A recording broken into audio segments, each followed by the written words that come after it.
What's going on, guys? I'm What's Poppin'. I've been a COD fanatic since I was a little kid. Grew up playing the games. And really kind of stepped away from the game for a while, for a period there, before COVID. But when COVID hit, I definitely fell right back in love with the game. Got right back in the titles with Modern Warfare 19. Carried on through all the different multiplayers, and have really enjoyed playing it. I primarily play Rebirth on the bigger Warzone maps. And yeah, so today I just wanted to go over some general settings for controllers, as well as cover aim assist and kind of what it does, and kind of help give a better understanding of kind of the differences. With Modern Warfare 2 now out, multiplayer, I've already knee deep into that, grinding to get all those guns completed, as well as really understanding the mechanics of the game, changes to the movement, and trying to help with creating some content for you guys that will help with making you guys a better player.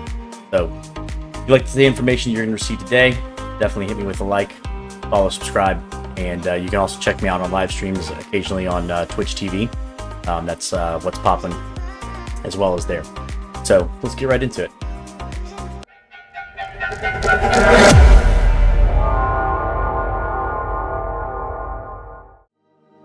Alright, hey, welcome back, guys. So, if you're in your Modern Warfare game, obviously the new GUI that they've got here is a little more complicated than past, but it's pretty simple. If you're on a controller, you're just gonna kind of scroll through to get to the place that you need to go. If you're on keyboard mouse, you can just kind of scroll up. I'm gonna run for the day. I'm gonna be using my mouse to kind of scroll through things, and not use the controller. But so you're gonna want to first go into your controller settings. Obviously, you're gonna set this either controller or mouse. I'm not gonna cover mouse. I'm unfortunately not a mouse and keyboard player. I've attempted several times to try to learn how to play by mouse, and it's just not my thing. I'm gonna stick with the controller and utilize the aim assist to the best of it. So obviously, your first step when you're going into your controller settings is you need to figure out what's your best layout. I typically play with tactical. The reason for this is because I believe that you should never take your thumb off that right joystick. That's what you aim with. That's what you fight with. So you always want to be able to have that at an easy access to be able to do what you need to do. In the previous titles, obviously slide canceling was one of those things that was very major, a big part of the game, helped with movement around the map. And though you can, yes, still slide cancel in this version of Call of Duty, it's not as important. You can't shoot while you're sliding. You can't shoot while you're coming out of the slide cancel. In fact, slide canceling is really more for positioning more than it is for anything else. So you don't necessarily have to go with my controller settings, but I prefer to use tactical. The reason for that is that it allows me to crouch on the joystick, so that if I need to be in a situation where I need to drop down, crouch, I'm not I'm not having to take my finger off that joystick to go and do that. Puts melee up at the B. I don't really melee that often, but again, kind of set that. The other neat thing about this one, and this Call of Duty this year, is that you can also customize your controller to kind of set it however you want. I know a lot of players like to switch to the bumper flips, where the aim and shoot is your right button, RB1 or LB1, with left trigger and right trigger being your tactical and lethal buttons. But for my personal preferences, I enjoy using tactical. Tactical is the way I've been playing for a very long time, and the way I'll continue. So again, if you want to flip those where your aiming and your shooting are opposite, you're going to want to toggle this on. And then there are some other things here where you can set these to different pieces based off of your southpaw, those types of things as well. So again, this is all really kind of personal preference. Vibration is really, again, another one of those personal preferences things. So when you're looking at feedback from the gun to the controller, things of that nature, that's what that vibration gives. I like having vibration on it. I like having kind of the feedback. It kind of gives me a little bit more of a window to apply more pressure when not to. It's not for everybody. I would definitely say for the majority of players, you're going to want to have that toggled off. But for me, I like to have that on. Stick sensitivity. This is a really big, interesting topic that a lot of people don't really fully understand around what sensitivity is, what's the ADS multiplier, what's the sensitivity, what should it be, and how it all works. So I wanted to spend a little bit of time kind of going over that as well. So, if you look at pro players and things of that nature from the Call of Duty circuit, you have a lot of pro players that are playing between a 6 to an 8 in their stick sensitivity, and usually their ADS multiplier is around a 1. Sometimes it's dropping down to a 0.70 or a 0.75, or maybe it's a 0.8 or a 0.88. Really kind of varies. Again, it's really more based on the user and the way that they intend to use the controller. And then again, it also has a lot to do with your controller. And the reason why I say that is that for the first 3/4 of the time period of Modern Warfare 1, I used a Elite controller, which has the toggles on the back end, and played on that. And when I was playing on that, my sensitivity for that controller is what you're seeing right now on the screen, because I'm back to playing with my Elite currently while I have my other controller that's out for some repairs. I did, however, towards the end of my time with Warzone 1, I switched to a Thrustmaster eSwap S controller, which is a much more fine-tuned controller. The dead zones are very, very, they're basically, there is no dead zone on the controller, whereas with the Elite controllers, I do have some dead zone, some challenges there. That's right out of the box. With almost most controllers, you're going to have some type of a dead zone involved in that. So something to very much so pay attention to. Obviously, the larger the dead zone, the more least accurate your controller is going to be. When you're talking about controller versus keyboard and mouse, one of the big advantages that a keyboard mouse has over a controller is it has an instant input, right? So if you're going left or right, it's instant, that direction that you're changing. Whereas when you're on a controller, you have to imagine that there is a center circle that is the dead zone, which is where your sticks is not actually sending any type of signal to the actual game for what your movement would be. So, and we're going to get kind of further into that when we get to that end of it. I'll go into more detail. But for horizontal stick sensitivity and vertical stick sensitivity, this is the movement, how you move around the map when you're not shooting your gun. This is just generally how you get around, where you need to go, and how well you can move and get in and out of things and get in and out of doors. This is really just the speed at what move. So for me personally, and through many years of playing first-person shooters and trial and error, I mean, I've had as low as a 0.8 KD to as high as a 3 KD. Over the several seasons of Warzone, I slowly progressed my KD and grew it by a 1.5 every season as it was growing for the last year. And it really came down to a couple different things that I changed about my gameplay, and then really about practicing on a more regular basis, where I wasn't just jumping into games and playing, but actually focusing on different elements of my game and how I could improve those certain things. So, for right now, in this game right now, currently, I'm using a 7.7 if I'm using my my Elite controller, and then I'm using a 10.10 if I'm on my Thrustmaster. So, reason for that is that's a little bit higher. Some players, maybe it's a little too high, but for me, when it's moving around the map, I want to be able to change directions, move quickly, evade gunfire, and things of that nature to the best of my ability. And I'm not really too concerned about shooting in those scenarios, because again, normally 90% of my shooting is going to be happening while I'm ADS'd, aiming down my sight and firing my gun. So really, for my sensitivity, or what I would suggest for sensitivity for people, is just jump into a private match on your own, load up a match with some bots, and try to run around not shooting at people, but just kind of evading people, evading bots, and getting really comfortable with kind of those mechanics, jumping around, sliding, all those things, and get your stick sensitivity to a very comfortable place of where you can move around the map and you don't feel that you're boxed in, or that you can't change directions quickly. So that would be step one when you're kind of going through your. So we're going to come back to ADS multipliers here in a minute. I'm going to scroll down and kind of give you guys some of the other pieces here. So sensitivity multipliers, I kind of leave these alone. I don't really mess with these at all. I haven't really spent a lot of time with the third-person shooting stuff. I'll definitely make some videos on that later on in time. The vertical aim access, I like to leave these standard as well. Again, this is, if you're going to switch it from, standard to inverted, I don't play inverted. I think the people that do play inverted, sorry, a little bit weird, but, it is what it is. Slide behaviors, definitely aim down sights, I would have this on hold.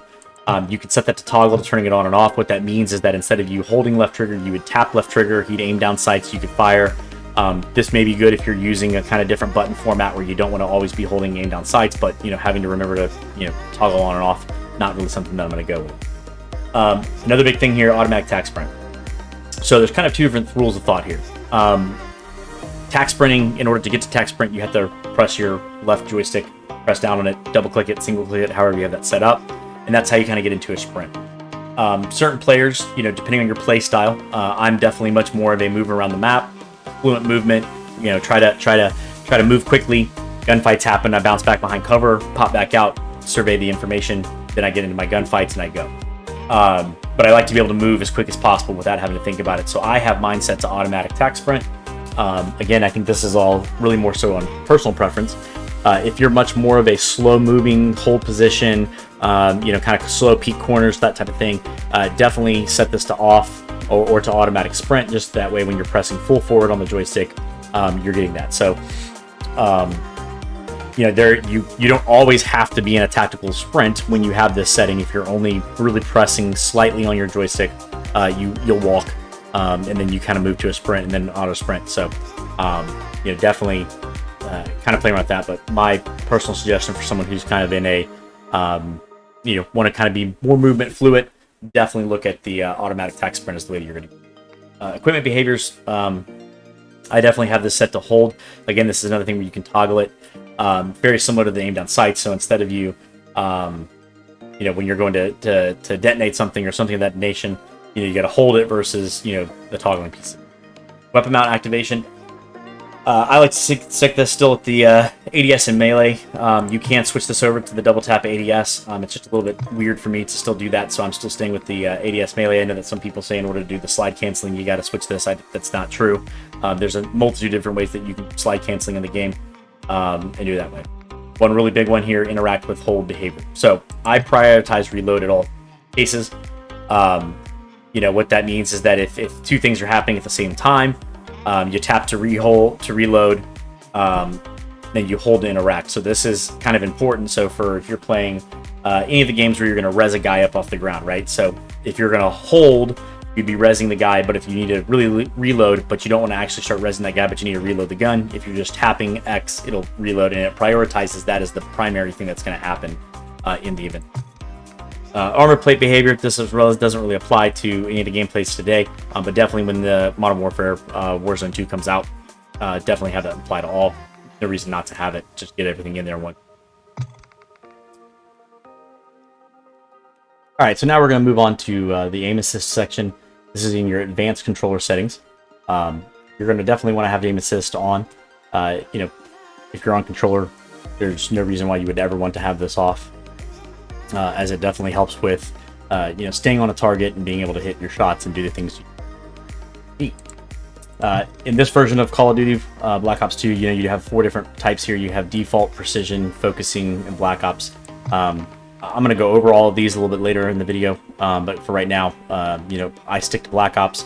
I found that it's a little more helpful than the other ones that are on there. And again, I'll kind of cover that is a little bit later on. Next, we're going to drop down into the aiming section of this. So the aim response curve type that I use typically is dynamic. There's obviously in 3 different types here. There's standard, linear, and dynamic. Kind of what the difference between the 3. Standard uses a simple curve that aim to stick rate. So what that really means is that it's kind of affecting when you get inside that aim assist bubble or when you're going to do your aiming, it's going to do a little bit more of a progressive slowdown. And it's okay. Linear is basically a flat rate, so no matter how much input you're putting onto the stick, you're always going to get the same output in. Prior to playing dynamic, I played linear for years until I made a switch to dynamic. And really, linear does offer a great upsides to it because it's basically simple muscle memory. Bleh. Muscle memory. So no matter how hard you're pressing one direction, up, down, left, right, or wherever. It's the same rate happening at any time that you're pressing it. So it's a very simple flat line curve. Dynamic F curve is for like a fine aim rate controlling. What I really believe that dynamic, in addition to utilizing the aim assist, it really creates a much more effective slowdown where you can do micro adjustments, very small, tight, tedious little small things. For myself, who I consider myself a relatively good quick scoper when it comes to sniping.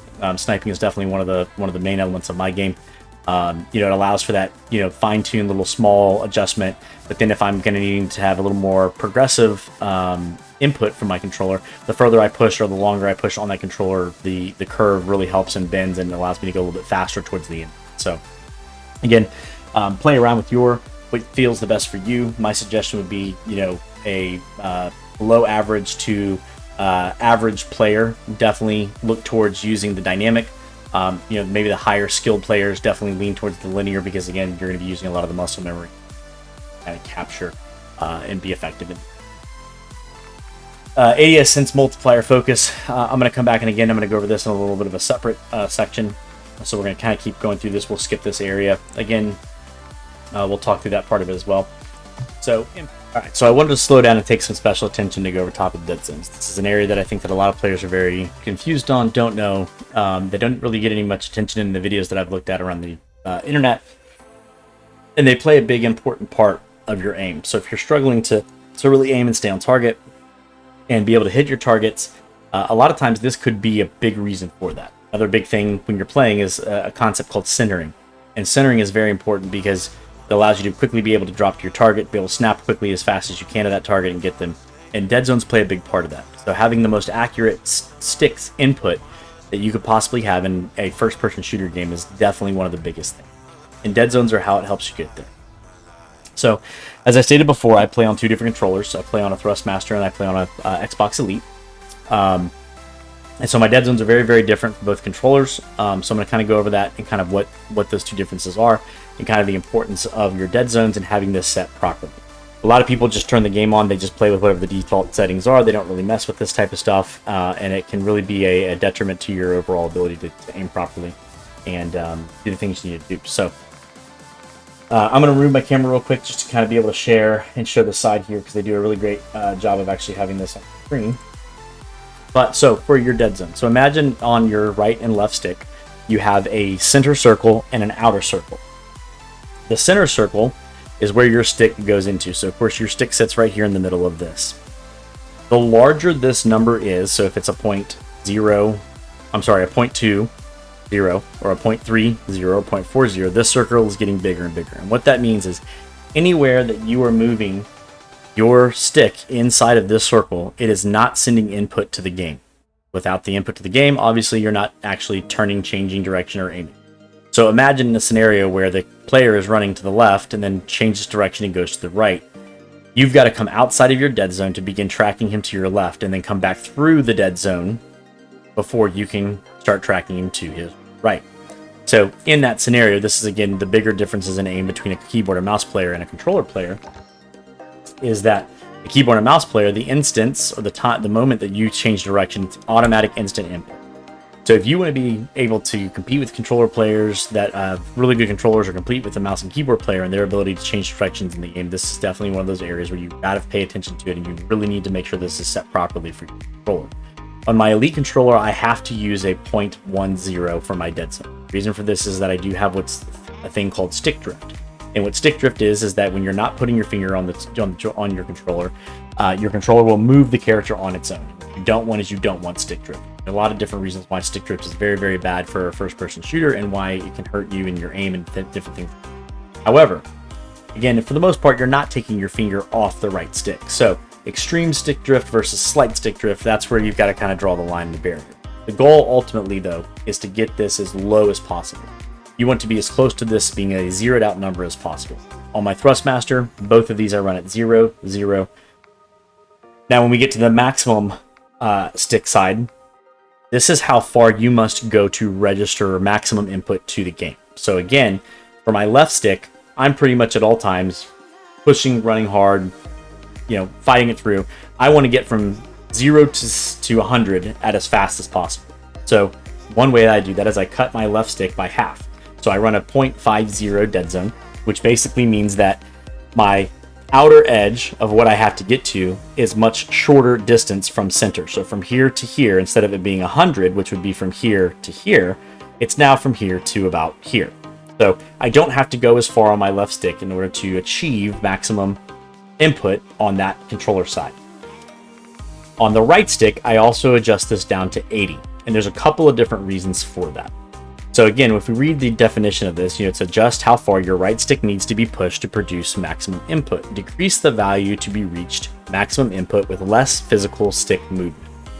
So let's think about that a little bit. On your right stick, outside of aiming, what else are we doing with that right stick? Well, we're controlling recoil. So recoil is input that you're pulling down, left, right, depending on if it's horizontal or vertical or, recoil control that you need to be able to control.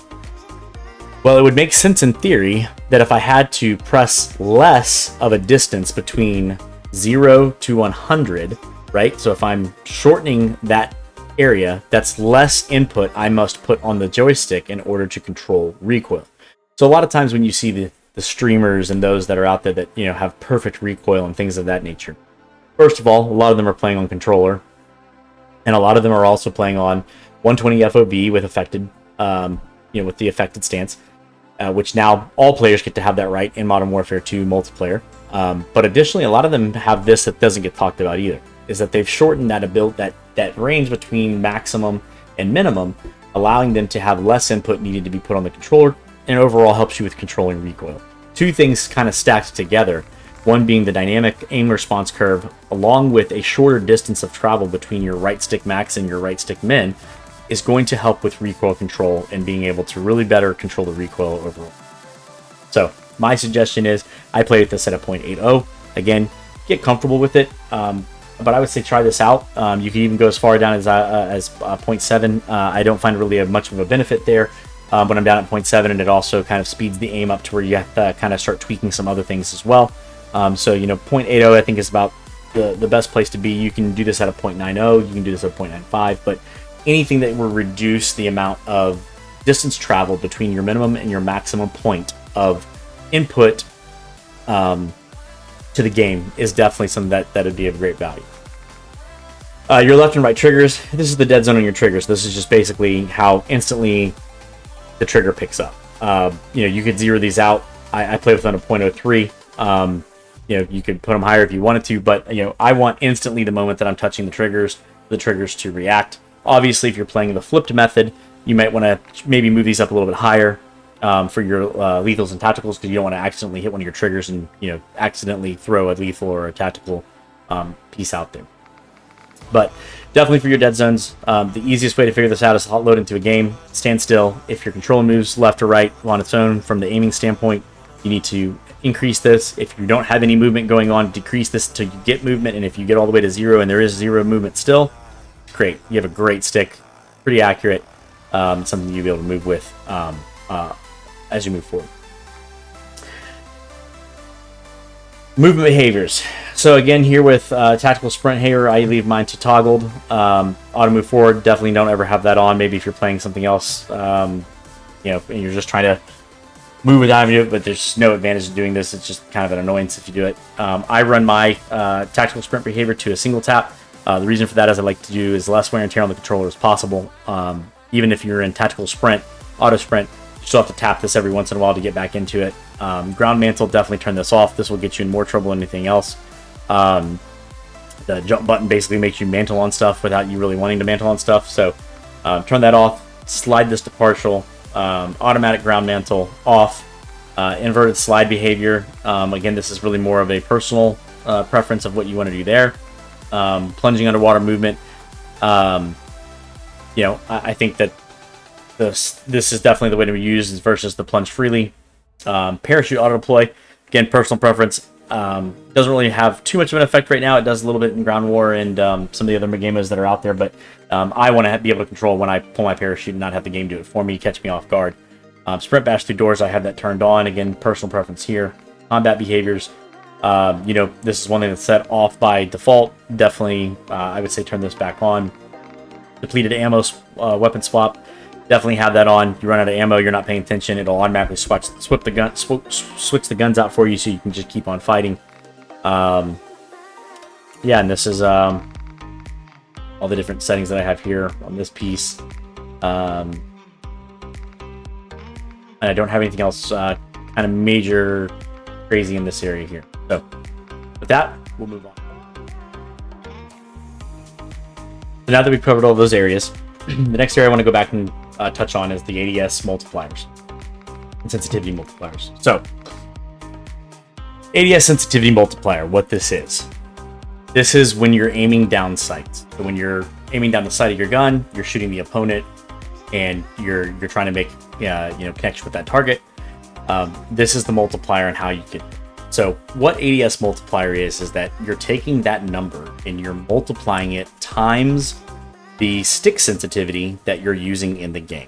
And so what that does is it converts or changes the stick input that you have for when you're aiming down sights. And why this is important is that if you're a player who plays at a much higher stick sensitivity, say we have those guys out there that are cracked out of their mind on 2020, or in Warzone I play on a 12-12, sometimes a 14-14.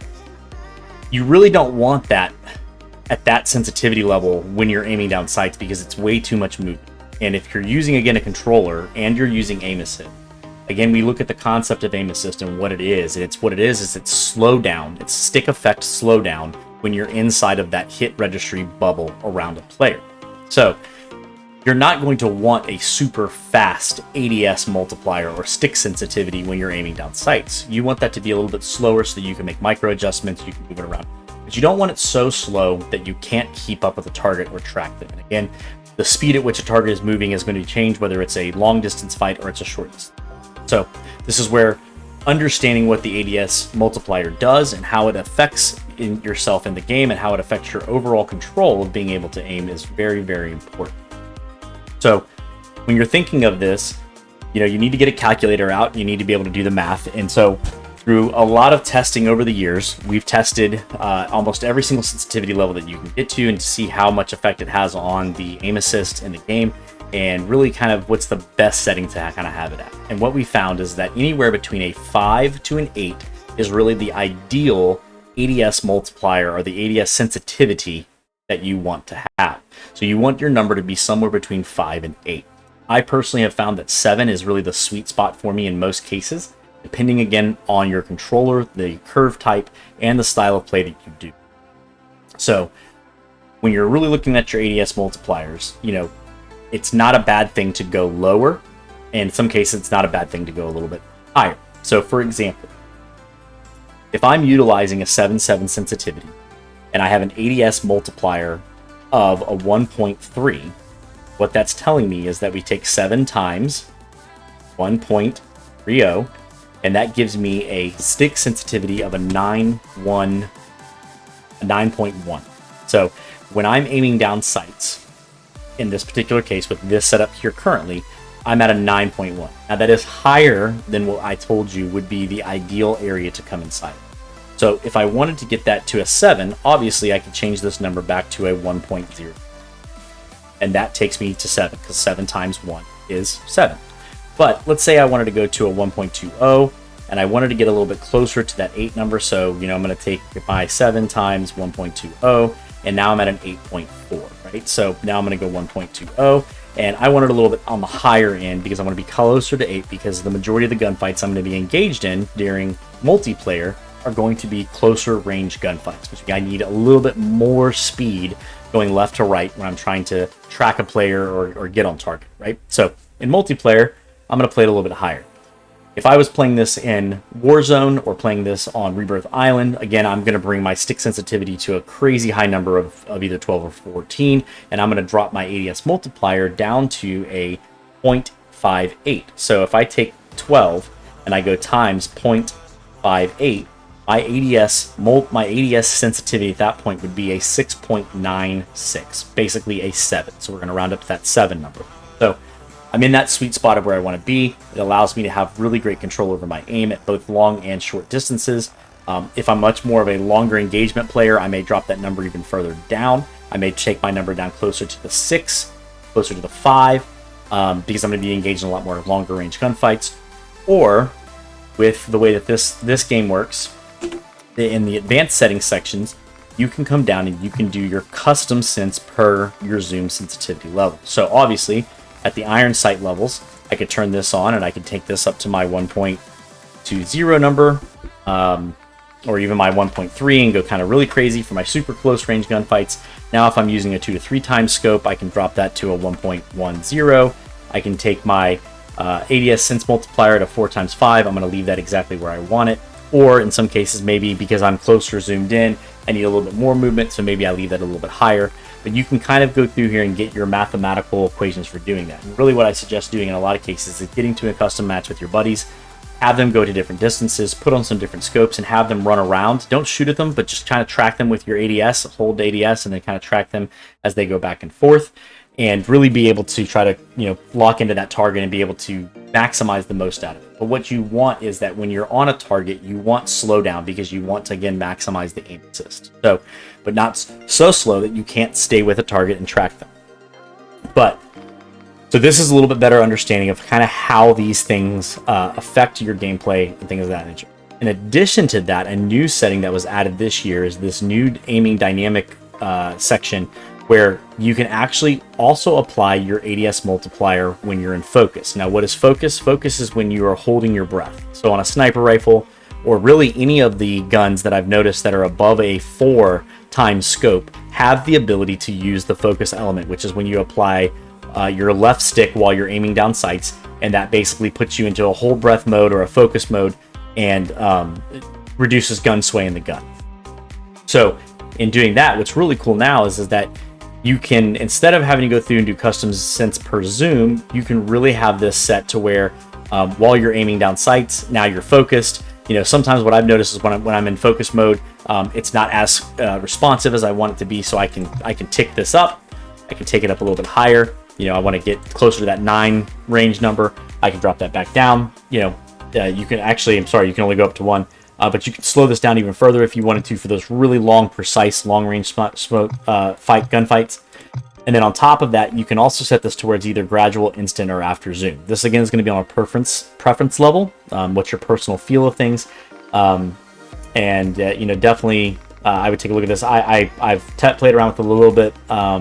I dropped it down to 80 the other day and played with all the 3 different settings. I definitely think instant is the way to go. If I wasn't going to go instant, I would you know, I would apply it after zoom, so that way it's there. So, but the, you know, the multipliers applied immediately when aiming down sights. That's kind of a takeover in the focus part of it. But you know, after zoom is really cool as well. So it means once you're zoomed down sights, now you're focused, slow it down even more. So now you're using your center dot prior to your aiming, your scoping. Use your center dot to get on target, scope in. Now it really slows down, snaps in. Definitely something for someone who's a quick scoper like myself. It's an element that you can kind of play around with and get a good feel. But in a nutshell, that's really what ADS multipliers are. Again, my suggestion is that when you're ADS, try to get your sensitivity levels between a 5 and an 8. 6 and 7 really are kind of the 2 strongest. In hours and hours of testing with some buddies, 7 is definitely the ideal area for kind of an all-around best place to be at. When you look at a lot of the pro players, again, that's where they're at as well. You can find their sensitivity stats and things like that online as well. So with that, we're going to go take a look, and we're going to go over a little more detail about aim assist and kind of the different types here, and kind of walk through it. All right. All right, guys. So here we're going to cover aim assist and the different types that there are. So as I stated before, there are 4 different types of aim assist. There's the default aim assist, which is the traditional aim slowdown near targets that was used in Modern Warfare games. Then we have precision, which is a stronger slowdown that only kicks in when aiming closer to a target, best for accurate players. Focus, stronger aim slowdown that also kicks in narrowly missing a target and is best for players that are newer to analog. And then Black Ops, which is a traditional aim slowdown near targets that's used in the Black Ops games. So Black Ops and Modern Warfare, obviously, 2 games are designed by 2 different game manufacturers. There are some differences in them, and I just wanted to kind of go over it with you today. So first, we're going to start out with the default aim assist. And thanks to Kike here for stopping in to help me make the video and do this in a custom lobby. Make sure you guys check him out on it as well. He's on both on Twitch and does a lot of content on TikTok. Great player and lots of good information, so make sure you guys check him out. So as you invited me. Yeah, no problem, man. As you can tell already, if I'm over here and I'm looking, you'll notice that there's no really change or effect to my movement as I'm moving left to right on the joystick. But as you can see, as I'm moving in, you'll notice that there's a slow process that happens, and I'm not changing any speed in which I'm moving back left to right. And that you see that it kind of slows down over top of it. So notice it doesn't stick to him. It doesn't move anything. And you'll notice kind of the left to right here with just your standard aim assist, and you'll see kind of the slowdown effect that it has on there. Now we're going to switch this to the precision version of that, and you'll notice it's a much stickier stick right there when you get to that center point. So as I'm going slower, you notice it doesn't really slow down until I really hit the body on it. Again, if I'm in your default value, you'll notice that slowdown happens a lot sooner and stays with it a lot longer before it releases. So the bubble, if you will, if we're watching it, the bubble kind of starts to slow here as we're on this outside. So it's starting to slow here and then stops at that point. So again, on this side, it starts to slow here. If we move over to the precision version, notice I don't stop until I'm really on target. Still the same, and then when I get on target, it slows. When I get on target, it slows. But it doesn't really hit that outer bubble. So definitely you're getting more aim assist on standard when you're outside that bubble. Now let's take a look at focusing. Again, they come through. It's a much harder slowdown. It almost to the point where it will stop my controller.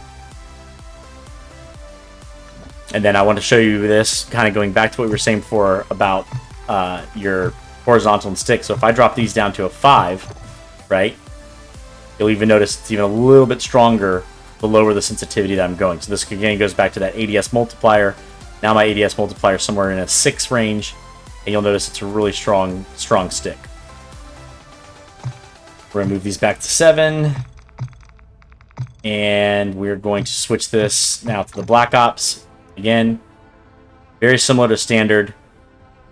The slowdown happens right about here, right about there. So again, that same kind of bubble is standard that you get, and then here's your aim down sights. And this is where I think Black Ops kind of takes it a little bit over standard, is that when you're ADS'd, it does have a little bit more of that precision or focus to it. It feels as you get closer to the center of the target, it has a little more slowdown and it kind of speeds it back up, whereas standard is kind of the same range all the way across. So now here's the other big difference. That is what's called the standard aim assist. That's the standard aim slowdown, which is when your center dot is over top of an opponent, or when you're ADS'd and you're over top of the opponent with the slowdown. But I want you to also notice this. Without moving my right stick at all, and only moving left stick, if I'm going straight, I want you to notice the pull that happens. This is called rotational aim assist. So as you're moving left to right, or moving left to right, it also will grab you and it will pull you into that opponent and turn your physical aiming towards that opponent. But now, if I switch this to focusing, I want you to notice nothing. There is no rotational aim assist whatsoever when I'm in the focusing mode. Now, it's going to help when I'm ADS'd, but even if I'm ADS'd, I'm getting no aim assist whatsoever on my opponent. If I'm back inside of default, again, now I'm ADS, not moving right stick at all, and you're noticing, look at the turn that's doing. So now, if I'm turning and moving my right joystick, I'm getting double the effect of aim assist. This is why it's important, if you're a player who strafes and moves while you're shooting, standard in Black Ops is definitely the way that you're going to want to go with how you're going to run your aim assist, because you're going to get the benefit of utilizing, and you can already see with Black Ops just how much more sticky it is in getting into your target when you're utilizing both. I mean, I'm literally able to stay directly on target. And if I come back and I move my ADS multiplier, say let's take it down to an 8. You know, this is where you're really able to, again, in the closer fights, it's harder to stay there, but in the longer ranges, I'm really able to stay and maintain firing and staying inside that bubble by both rotating, and even now, I'm not even pushing the right stick, I'm just moving left and right analog with him, and you can see it's staying with him. So, you know, there's times where you're watching a streamer and they may have that cam on top of their controller, and you're like, oh, well, they're not even touching right stick. Well, if they're moving left to right, they're still getting that rotational aim assist with it, and as you're shooting, you know, it's helping with staying on that stickiness. Again, when we come back and we look at the precision version of this, precision and focusing, you do not get rotational aim assist. You only get aim assist when you're moving your right analog stick. So, again, on precision, you'll notice, I mean, it's very, very, very, very, very, very sticky. And if you can stay with your opponent in that, and you'll see in dynamic, you notice how it's slow and then speeds up. Slow, speeds up, slow, speeds up, which is why in dynamic for me, allows me, in my opinion, to really be able to do a lot of those adjustments. But you'll also notice here why I tend to run my stick sensitivity a little bit higher for multiplayer on the ADS multiplier, because it is definitely harder to stay on target. So now I'm in my standard, and this is what you're going to want to have a friend do to kind of get this to where you want it for both your stick sensitivity. So here you just want him to just kind of run around and kind of just try to avoid and aim. And what you're trying to do is you're just trying to stay on target the best you can. And one of the other tricks too is as a guy is breaking your aim assist, you release your ADS and ADS back on him. And that helps you kind of stay on target. And you'll notice sometimes when you're playing, you'll see a guy ADS and come back out. And that's the reason why, is that when their multiplier is low, they're using the ADS functionality to be able to come out, to go a little bit faster on the stick sensitivity, and then drop back in and be able to stay and remain on target. So that's a quick overview, again, on ADS multipliers. It's a quick overview on your controller stick sensitivity, what settings you should be using in Modern Warfare 2. And as I said before, as we move things along and as Warzone 2 comes out, more content and more information will be out there as well. I plan to do a video here pretty soon on some of your graphic settings and things of that nature. So, you know, if you like the content, make sure that you're clicking below to subscribe and follow. And I'll see you on the next one. Thanks, guys.